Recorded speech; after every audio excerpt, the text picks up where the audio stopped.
Nagsampa ng reklamong kriminal ang Securities and Exchange Commission laban sa Villar Land Holdings Corporation na pagmamay-ari ng pamilya Villar.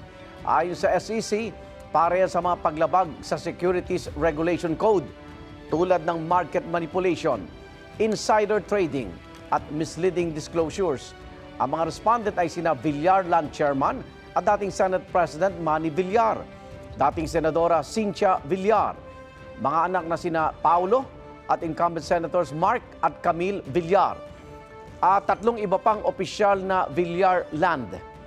Reklamo rin ng SEC ang Infra Holdings Corporation at MGS Construction dahil sa umunoy paglika ng artificial demand at sumuporta sa presyo ng Villar Land shares.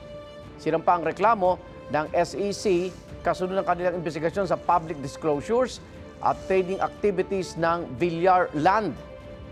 Batay raw sa financial statement ng Villar Land noong 2024, 1.33 trillion pesos ang kabuuang itinaas ng kanilang assets at may net income silang halos 1 trillion pesos. Paliwanag daw ng Villar Land, ang pagtaas ay dulot ng revaluation o muling pagsusuri sa halaga ng kanilang real estate holdings. Pero ayon sa SEC, idineklara yan ng Villar Land nang hindi pa tapos ang external audit. Nang matapos ang external audit, lumalabas na 35.7 billion pesos lang ang kabuuang halaga ng assets ng Villar Land at hindi 1.3 trillion pesos.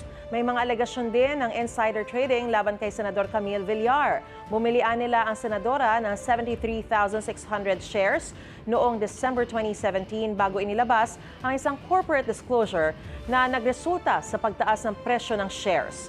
Sa isang pahayag na nakuha ng GMA News Online mula sa Villar Group, sinabi nilang sasagutin nila ang lahat ng alegasyon kapag natanggap na nila ang kopya ng reklamo.